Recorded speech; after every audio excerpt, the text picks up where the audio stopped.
রবিবার রাজধানী মুক্তধারা অডিটোরিয়াম হলে বিজেপি ত্রিপুরা প্রদেশের state social media volunteer meet অনুষ্ঠানের আয়োজন করা হয়। উক্ত অনুষ্ঠানে উপস্থিত ছিলেন রাজ্যের মুখ্যমন্ত্রী অধ্যাপক ডক্টর মানিক সাহা, প্রদেশ বিজেপি সভাপতি রাজীব ভট্টাচার্য,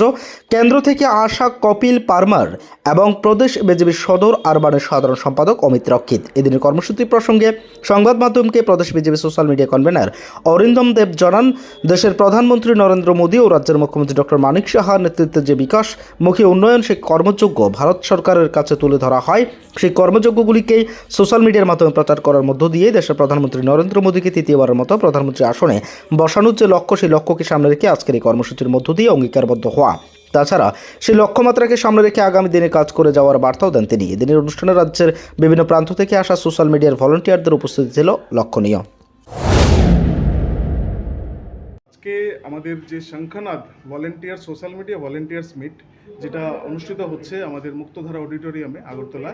এটা কেন্দ্রীয় কার্যক্রম এবং এই কেন্দ্রীয় কার্যক্রম আমাদের সারা দেশের মধ্যে হচ্ছে এবং এই কার্যক্রমের মাধ্যমে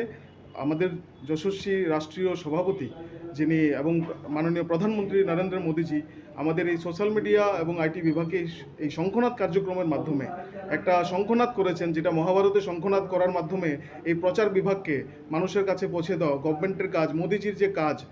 এটা গভর্নমেন্টের কাছে পৌঁছে দেওয়া, এটার যে একটা বার্তা বয়ে নিয়ে যাওয়া, এই কার্যক্রমকে ভিত্তি করে আমরা সমস্ত জায়গা থেকে সারা রাজ্য থেকে ভলেন্টিয়ার্সরা এসছে, যারা ব্লগার্স, ইনফ্লুয়েন্সার্স, তারা সবাই এসছে। আজকে এই অনুষ্ঠানের মধ্যে যারা উপস্থিত আছেন সবাই চেষ্টা করবে আগামী দিন এই প্রতিজ্ঞা নিয়ে কাজ করা যে 2024 লোকসভা নির্বাচনে মাননীয় প্রধানমন্ত্রীজিকে আবারও যাতে প্রধানমন্ত্রী তৃতীয়বারের জন্য হ্যাট্রিক করে মোদিজির গ্যারান্টিকে প্রতিষ্ঠিত করার যে কাজ এবং